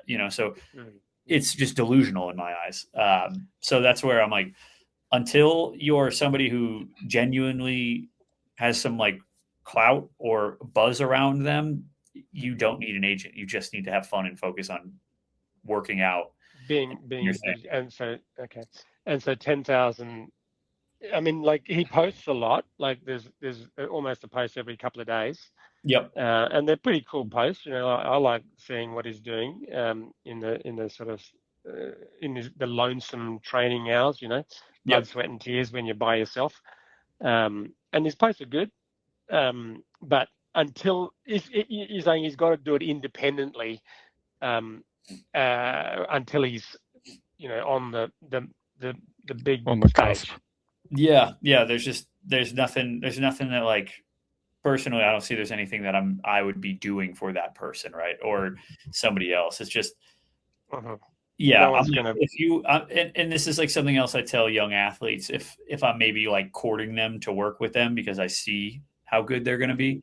I'm like, we're not signing into anything right now. And like somebody like this that you're describing, like he shouldn't sign into anything. Like if people want to send him stuff, like they want to send him protein, make sure it's, certified drug-free. Like that's just a little caveat, or they want to send him, red back grips or, rad shoes, whatever, tier shoes. Like you can accept those things totally. Like that's awesome, and you should post and thank them and show love. Right. But you shouldn't sign in any contracts because, it's just going to be for free product. And then if you do go and do what you want to do and you pop off, right, and make the CrossFit Games and all of a sudden like, well, what if the brand comes around who does want to pay you money and you're contractually obligated to a free bag of protein and something else, right? You screw yourself before. So do you think that that's a bit of a minefield there where some companies might say, here's grips for the next 2 years, but a little in fine print, there's something there that could catch them up in future to make more money, or they're obligated. Yeah, that's why I always tell people don't sign anything. Keep a blank slate, until the time comes, because you're probably not making anything substantial off anybody. So what's the point? It's one thing if people are like, yo, I'm dead broke and like I have a very dire financial situation and I need to rub some nickels together, then it's like, okay, that's a different approach and we can adjust for such. But yeah, for most athletes, I'm like, don't sign anything. Just be a free agent. If you're good enough, brands will hook it up. Which will reduce one cost of things, right? Like just training equipment, supplements, whatever. Great. But I'm like, don't sign anything. Keep yourself clean so that when the time comes and, you're really shining, you can capitalize then. So what about free promotion, Cooper? Like, what about because we see a lot of athletes, for example, they'll just tag the products that they're wearing. What do you think about that as a strategy? It's whatever. It's not a big deal. Yeah, it's not a big deal. No, it's like if that's what you wear, right? Like, and you like it, or maybe they gave it to you and you're tagging them to show them love, like totally, right? It's one thing if you're just tagging Nike and you're not sponsored by Nike, like that. I don't understand, right? If you expect that to come back to you with some major deal. No, because you're tagging Nike doesn't. Or something. Nike doesn't even know that you're doing that. They don't care, right? It's one thing if it's a smaller brand where they might pay attention, or maybe they hooked you up and you're showing thank you, whatever. Like, yeah, sure. But if you're just tagging Nike to tag Nike, and somebody like LSKD comes along and they go, they might be sponsored by Nike. They keep tagging them. We're not going to reach out. Then you've shot yourself in the foot for no reason, because Nike's not doing anything with that. They don't care, So yeah, I guess Anthony, there's two thoughts of it, which I'm like, if it's pointless, don't do it. Yep. If it's you thanking people because they're hooking you up with free stuff, like LSKD sends you shorts and a t-shirt and you love them and you train in them all the time, and they send you new stuff every quarter, and maybe they help cover your fee at the Torian Pro, like, yeah, tag them, show love, whatever, right? And if something comes along the line of, you go out and you qualify to the CrossFit Games through the Torian Pro, and LSKD doesn't want to pay you, but somebody else does, I guarantee you LSKD is going to say, congrats, man, you made it. Like, good job. Go get that contract. Like, start to train full time. But you can give LSKD the chance to counter, right? Like, there's no reason why you can't also include them in that.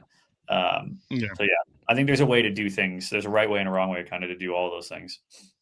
So when they make it to the bigger stage, will they need to reach out to someone like you, or will they be bombarded by people like you?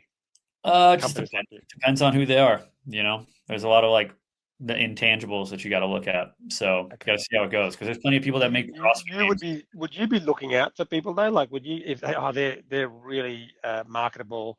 I like them. I like the way they carry themselves. Yep. I will send him a message or her, and because I want them to be in my stable of athletes. Yeah, totally. If they catch my eye, then we'll reach out for sure.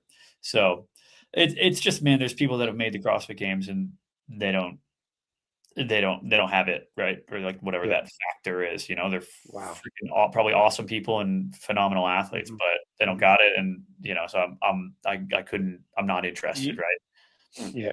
You can sense that. You can sense someone who's marketable. Totally. And the tough part about it, Dave, is that nowadays there could be a really marketable person, but because the ecosystem of the sport has contracted a little bit, there might not be enough dollars to go around to even help them. And so that's the sad part is, we are very selective on who we bring in at this point, because they have to be worthwhile. Otherwise, it doesn't matter. They could totally deserve the money and they have the right things. And 4 years ago, they would have made a lot of money, and now it's just not there, so that's a whole nother layer. And that's out of the athlete's control, which is unfortunate.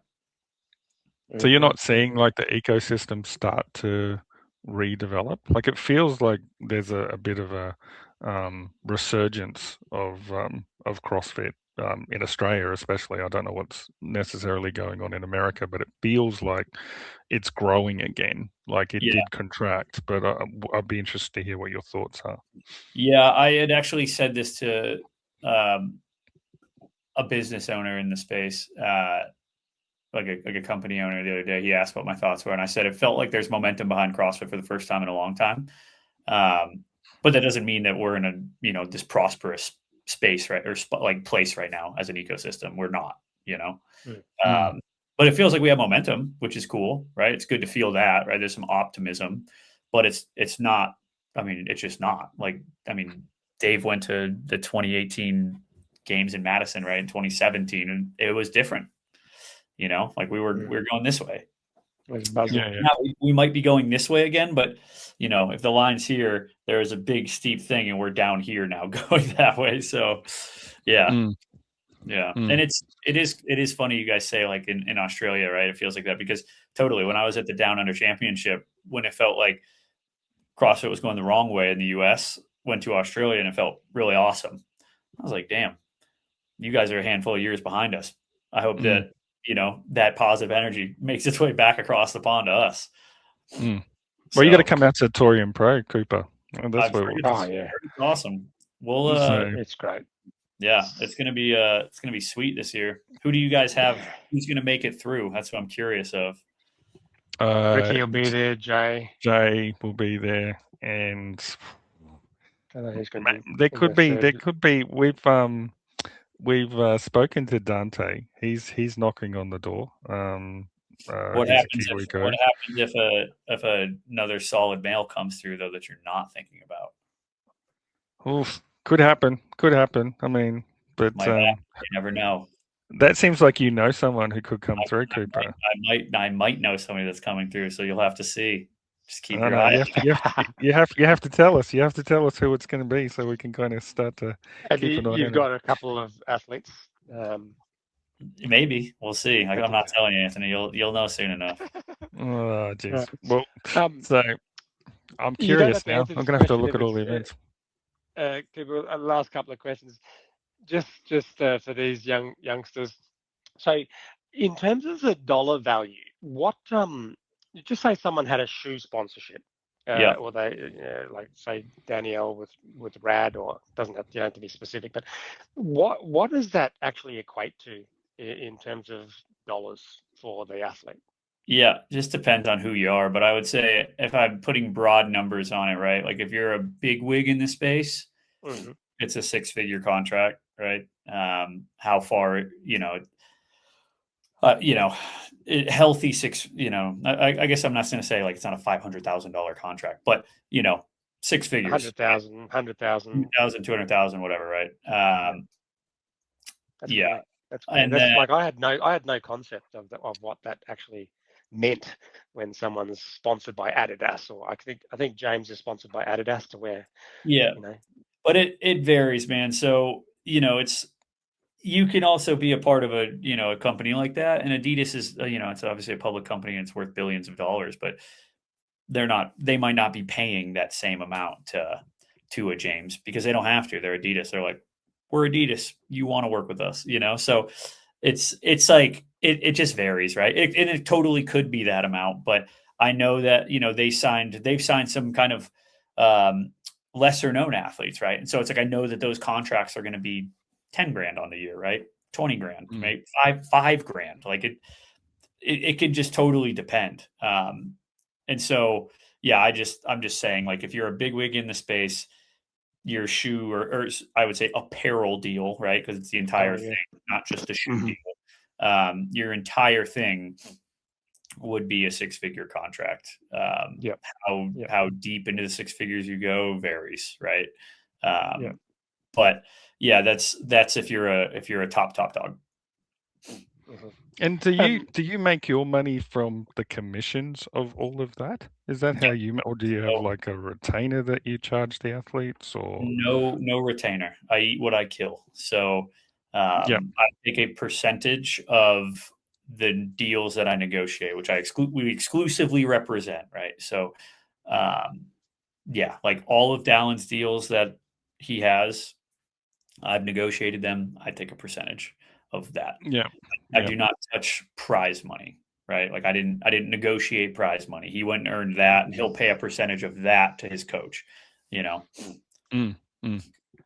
that makes sense. So so it is in your interest to try and work to create the best value. Absolutely. So it's not like you're going, okay, I've signed them, I've got that sorted. No, you've got to continue to deliver that piece. I've told people and other athletes this because there's other agents that do this stuff. One, they'll charge a stipend like a monthly retainer, and that's effing crazy. Like these people aren't making money. Why? No. You're not providing them like to be able to. You have to pay for them to start working is just insane. In my line of business, right? Like if you're at a normal business, you got to pay people to work, right? But Yeah. Then if an agent takes a percentage of your prize purse, I very much disagree with that too. Yeah. No, that makes sense. So what about if to people who are out there who want to, just say I want to sponsor an athlete, I want to help an athlete who I see as someone who's got great potential to one day. What advice would you give for that person? Like there may be people out there who want to start helping athletes to get out there. Yeah, I would say it's so you're saying if you're like a brand owner and you want to sponsor an athlete? Yeah, so just say I want to attach the brand of my gym, CrossFit Neuro, and sponsor an athlete, and help them become a podium finisher because I see potential. What should I be doing? I think one, you want to find somebody who's authentically into whatever it is you're doing, right? So if you're a shoe company, they really like your shoes. If you're a gym, they're a huge proponent of your gym because it's like authenticity is the most important piece.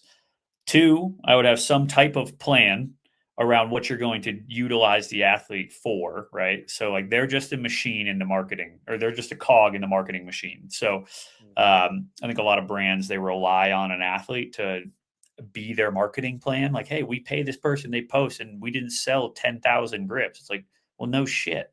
That go shoot content with the athlete, put said content into paid ads, utilize the content in your email campaigns and funnels, right? Take the raw content that they posted on their Instagram and put that out onto your own page. Like, you have to utilize them and pull all the different levers of how digital marketing works. So I would say have a plan around that, like how they fit into the machine, how you're going to utilize them. And then, just build rapport and, make it worthwhile. What sort of commissions? What would be like a introductory contract or some agreement? You said that you shouldn't sign contracts at the beginning. So if they take that advice, they're not going to sign anything with me. Is there some sort of percentage that, like, when I buy a house, I know my real estate agent is going to take 3% of the sale, or sell a house, I'm going to. What is like is there a fixed percentage that is applied in your industry? Where's the percentage happening? I'm lost on you. You're talking about. So like, just say you acquire a brand. Are you saying for me, like how much do I make? Yeah, yeah. Sorry, I thought you were talking about like how much is a percentage does a brand pay the athlete? I'm like, beats me. Yeah, we're usually like industry standard is 15 to 20%. Yeah. Okay. So yeah, if they do more than that, it's kind of wild. I'd say like 20% is pretty standard, but some people would do 15. Yeah, like if they're and of course that becomes negotiable too if the deal is huge and stuff like that. Sure, yeah, like it just depends. Like it's like, if you're making a ton of money for some athlete and you're like, okay, I think I've got enough off of this thing. Like maybe you reduce it down a little, right? Because you're like, gotcha. I don't want to take too much and be overbearing, Yeah. So do you Cooper, do you deal with, like, I guess, the life cycle of an athlete as well? So like obviously, like, they're up and coming, they become someone, you're now their agent, for a period of time, and then as they kind of get closer to retirement and transition, like how do you kind of facilitate those types of processes, or do you? Totally. Yeah. So it's a great question because it's funny. They're in the life cycle of an athlete. There's a long time where you're working and building this athlete up and trying really hard to help them kind of pop off. And oftentimes, like, you're not making any money there, right? Because, call it, I made $5,000 off this athlete on the year. Well, I spent $7,000 showing up to events and, helping and whatever, right? So you're not making any money. Then finally you get to the part where they're crushing it. And you're like, cool, everyone's winning here. And then they start to tail off and they retire. And then it's like, you're back to square one with a new athlete. But I would say, we definitely try to facilitate, whatever the next step is. And we try to be honest with athletes, like, you got to be thinking about the future because this is only a finite thing. So like, while we want to maximize the earning potential of this moment, you also want to be looking to the future and, what is it that you can do next? And for some of them, they'll have a powerful enough brand to be able to do things, launch businesses and off the back of their career and their platforms, and, you know, still work with brands and have endorsement deals and almost still be like an influencer, but, you know, follow that entrepreneurial route, and still crush it. And for some of them, they're not going to have that luxury, and they're going to need to go and, you know, lean on whatever it is that they had before CrossFit, after CrossFit, or go back to school, go get a job, whatever. Just depends on who it is, you know? Yeah. But do you try and encourage them, I guess, to kind of go into a business kind of outcome, if that's something what they're looking? Because obviously you see the Matt Frasers, you see the Tias, and like, even though, like, you know, they've pretty much opened up their own training programs, and that seems to be where they're getting most of, I guess, their value and wealth from. So is that kind of stuff that you kind of advise them on or help them with? Totally. Yeah. And I definitely try to push them that way if it's something that they're interested in. Like, for example, Josh Bridges, we run all of Josh's stuff like A to Z, right? His website, his merchandise, his programming, et cetera. And we have a marketing team that does that. So we do all of that for Josh, and we would do it for another athlete if it made sense. If it doesn't make sense, then I can't deploy, you know, resources to it. But for somebody like a Fee Sagafi, right? Like, Fee's, you know, made the games a handful of times. Like, people really enjoy Fee. She'll go out and like run her own little like camps and like activations and include her sponsors and whatnot. It's like, okay, she'll figure her way out, right? Like, she's got the gift of gab and the energy and the resourcefulness to like make her way. And so, you know, she'll carve out whatever, and I will, if I have to like talk through what that can look like and how she can monetize that and how she can build off that, then we'll help her, you know, or I'll have those conversations and try to help assist with those, you know. If you look at a Pat Vellner, it's like, he's got a chiropractic degree and he'll go back to that, you know. Like, Pat's got a good following, good platform. He could probably still do some things here and there with brands to make income off that, but he's got a skill set. He's going to go back and do that, you know, and that's his plan, and that'll be cool, right? Like, he likes it. He knows it. He knows it's, you know, he's got a job waiting for him there. So he'll go do that. You know, somebody like Danielle will probably be, you know, a more of like a business venture. Like, there will probably be some type of brand, and ideally we'll help facilitate that, the creation of it, the running of it, etc. She's selling underwear clothing now. Oh yeah, the thing she did with Rad, yeah, that was cool. It's like a one-time drop, right? But it's cool, and it works with Danielle. But like, she'll probably do more with Rad and lean into that side of things, right? And so that'll be really cool. Well, there are some great examples out there, you know, like you got the George Foreman grill. Like, here's a guy who's been a boxer 30, 40 years ago, and he's now probably making more money from his George Foreman low-fat grill. Oh, totally. Yeah. You know, just don't step like Michael in the office. It'll be interesting to see how relevant someone like Brooke Wells continues to be.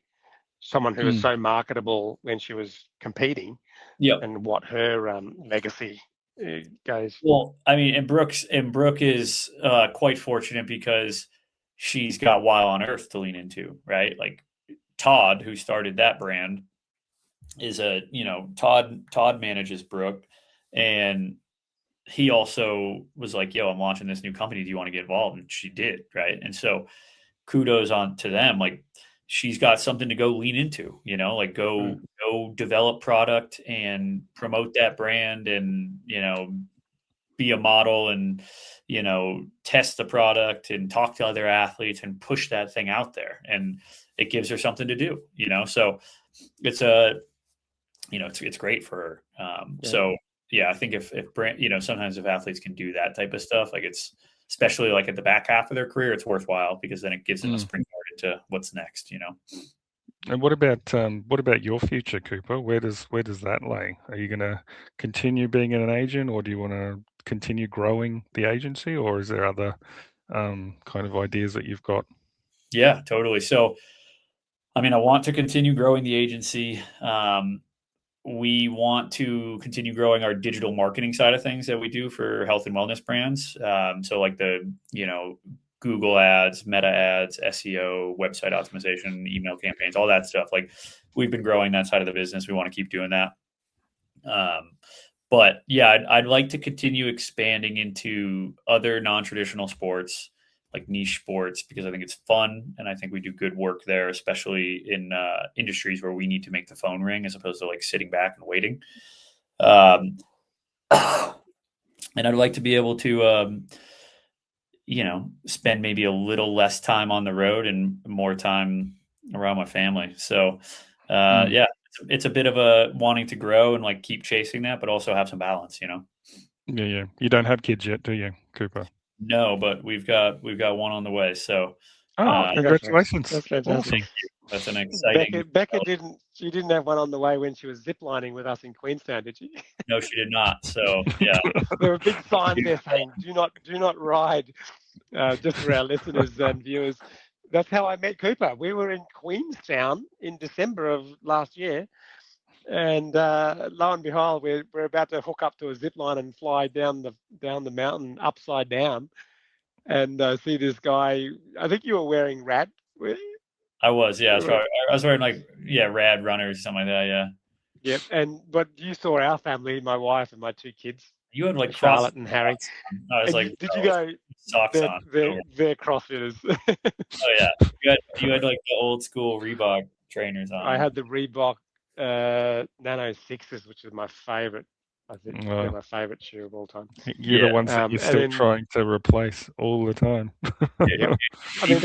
People have a cult like following for the Nano 6, and then people really like the Nano 8 too, which I thought the 8 was better than the 6. I can't remember though. I'm trying to.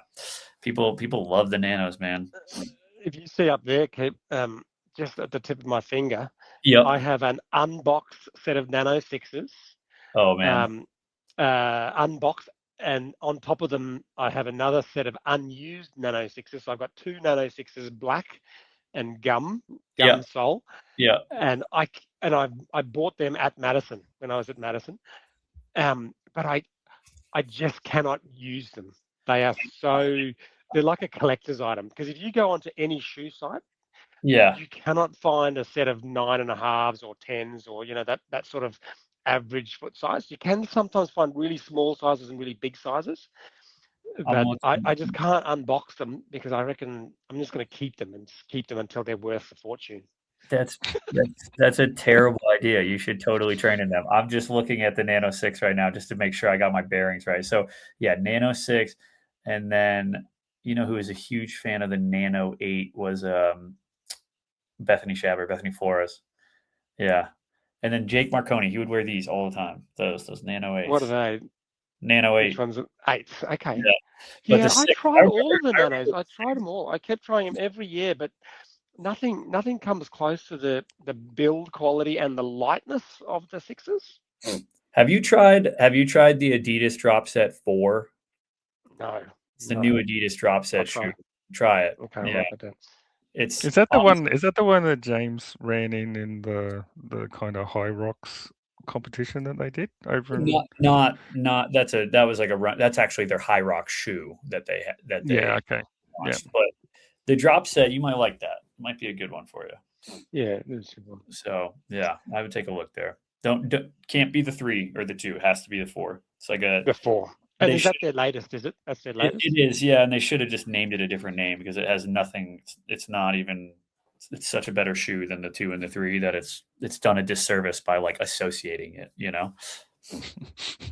So you know what I'm saying though. Like when Nano they came out with like the Nano 5, and it was like such a departure from the Nano 4 that people were like, "What the hell is this?" Yeah.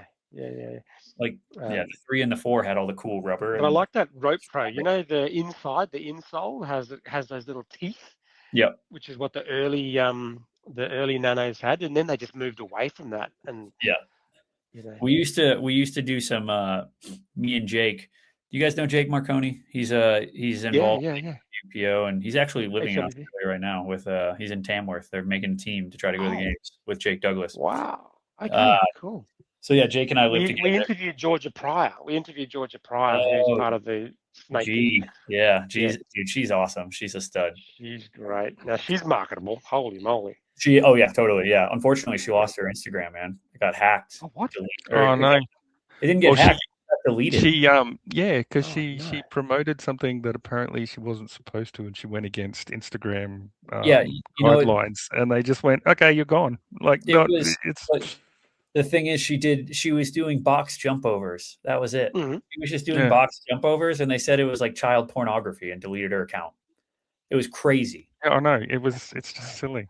Like, but she's trying to grow it again, like, straight away, put all the content, because she lost everything.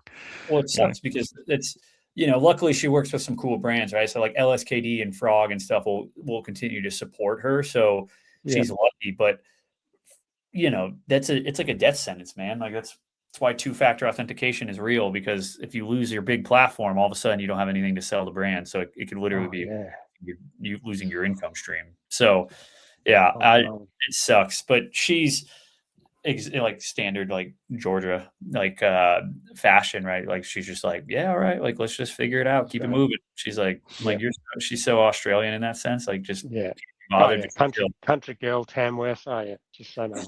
Yeah, so she's awesome. But no, Jake and I used to live together in Rhode Island, and we would go down to Reebok and do testing for them, because I wasn't the sample size. I'm a men's 8 in the shoe, and they would be sample size 9, but I would just wear them anyways because I wanted the free gear and the free gift card afterwards. We would wear the weird Reebok Nanos that they weren't sure about yet and stuff. And honestly, I think it wrecked my knee going for a run in one of those. That would.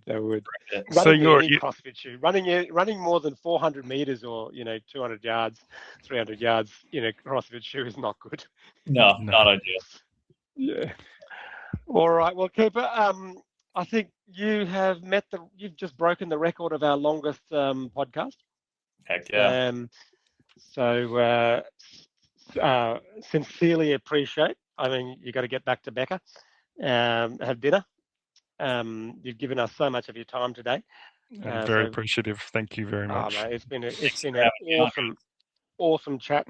And you may not know, but we are the only long form CrossFit podcast based out of Australia that does this. There's heaps in the States. Particularly the Savan Matosian show, where they just sit down and talk to people for ages, an hour or so to really deep dive into their stories. But if you've got any of your stable of athletes, amazing people that want to come on the show, just let them know. We'd love to have them. All right, I appreciate it, and thank you for having me on. And I did not know that you guys were the only one to do that. That's awesome. I did know that you opened the first hospital affiliated CrossFit gym in the Southern Hemisphere, though. So that's it. We did. And we outgrew that space, and then we developed a new facility, much bigger on the city fringe. So we're very lucky, and CrossFit's been extremely good to me and life transforming. So I am absolutely dedicated to increasing the awareness of CrossFit around the world and professionalizing the sport, because I think the CrossFit athletes are they are the best athletes in the world. There's no other sport that kind of matches what they do. Yeah, I agree with you. They're special athletes and special people. So thank you, boys. 100%. I'm sure we'll talk again one day. Heck yeah. Bye. See you later, Cooper. Enjoy your night. Thanks for having me. Have a good. How good was that, Anthony?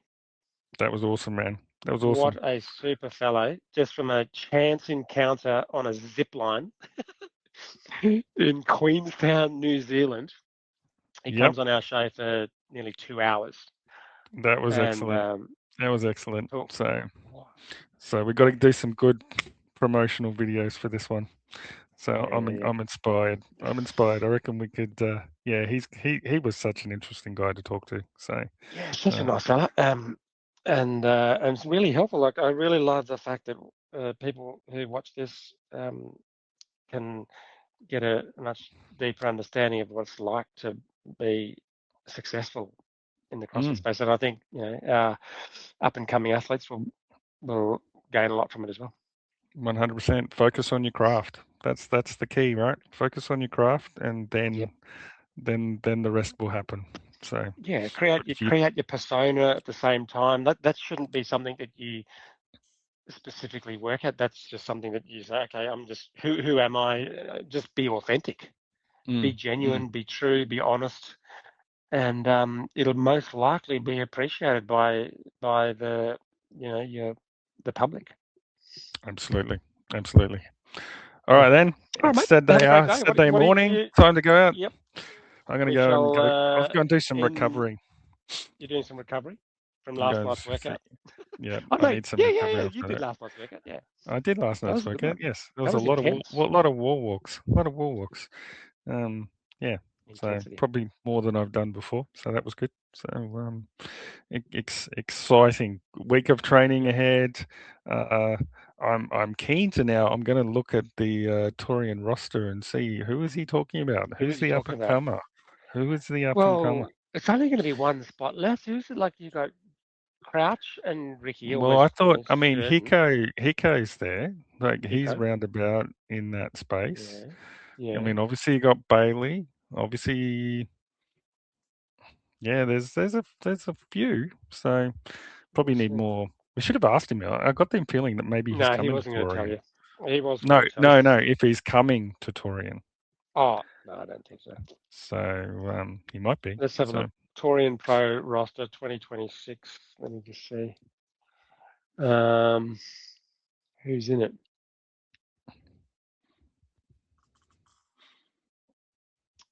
CrossFit, that doesn't say. You have to go to the competition leaderboard, Dave. Go to the competition corner leaderboard. No. We'll do that later. All right, mate. I'm going to end the recording and see you again in 2 weeks' time for our next show. Absolutely. It'll be awesome. Bye-bye now. See you, mate.